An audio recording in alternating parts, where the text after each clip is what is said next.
So in the meantime, we're waiting for all of you. I will share with you a few things about my experience, and this is really important. So first of all, I will start with this slide. Today here we're celebrating our differences, and let me introduce you. She's my niece, the one over there. She's called Delfina. She's 14 years old. And as you can see in the picture, she's wearing something green, like me today.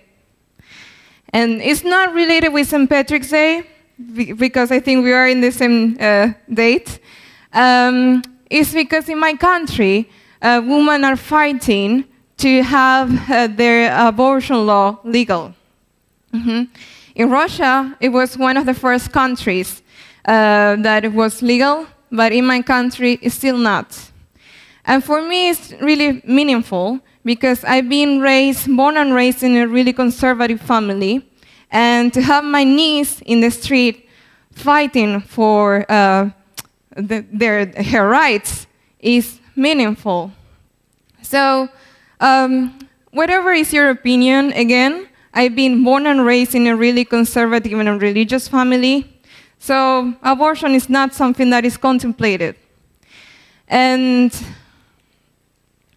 what happened is that in my case, besides your religion or something like that, I decided to,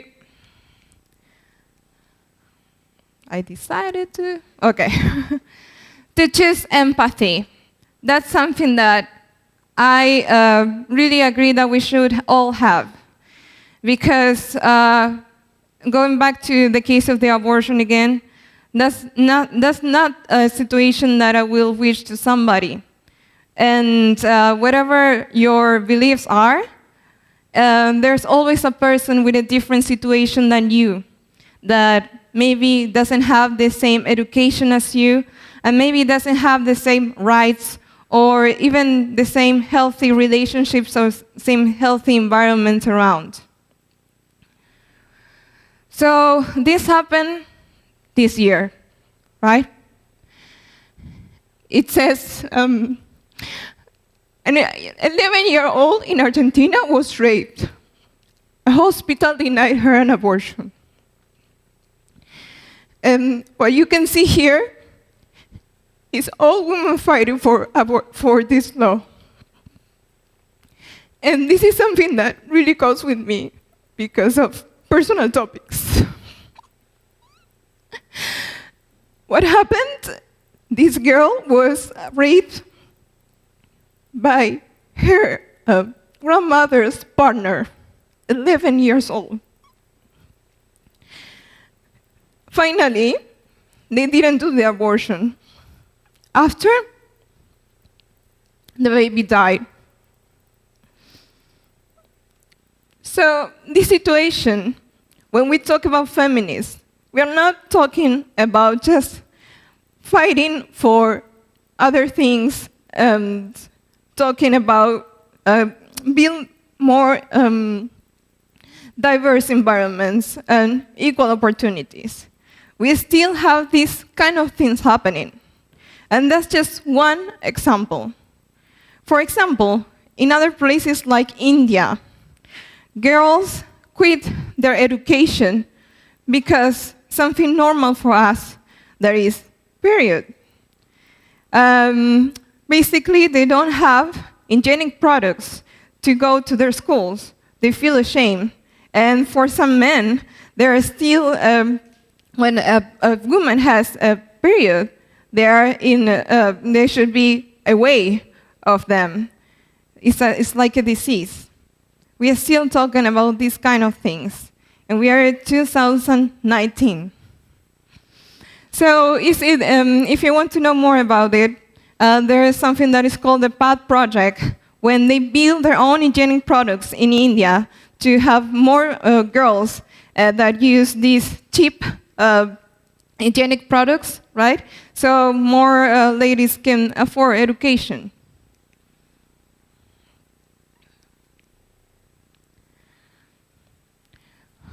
more things. In 18 countries, men can legally prohibit their wives to work and have a salary. Legally. In 39 countries, sons and daughters does not have equal inheritance rights. In 49 countries, lack laws protecting women from domestic violence. And those are everything related with the United Nations, official information.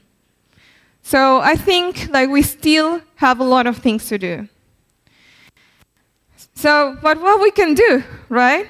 I think we're in a really good position to study, to create this kind of environments.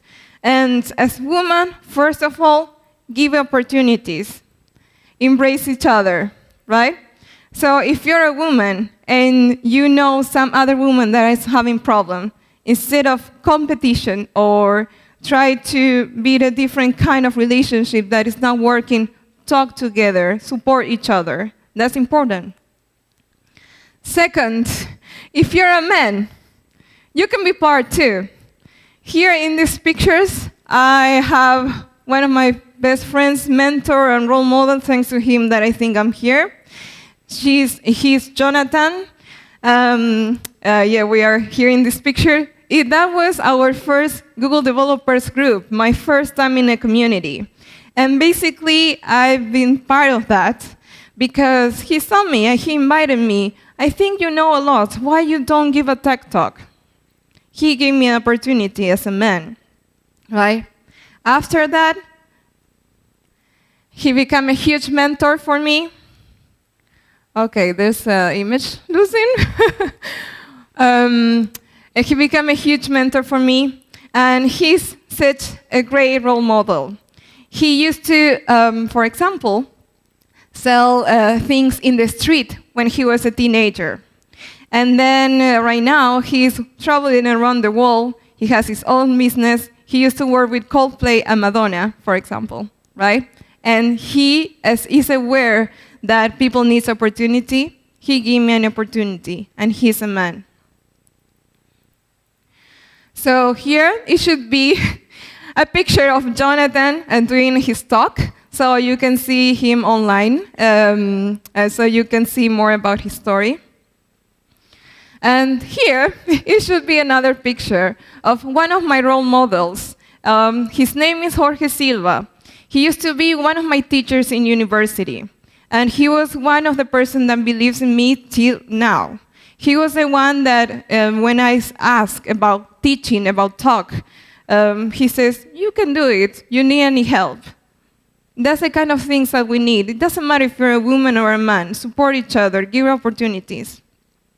And right now, he has his own company in Argentina, one of the, I think the only horizontal company there. A horizontal company means a company that doesn't have any boss. No bosses over there. So everybody has the same rights to choose, and everybody makes a decision. So he's one of my role models.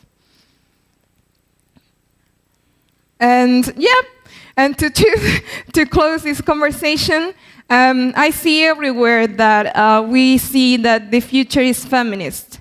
And let me go a little bit step farther. I believe that we still need to create opportunities. There's so many things that we have to fight. I think I mentioned a few ones, right? That we have to really care about that. But to go a little bit further, I believe that the future is genderless.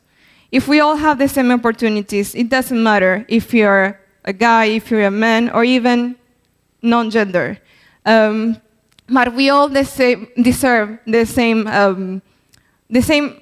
opportunities to choose which kind of path we can go. Thank you.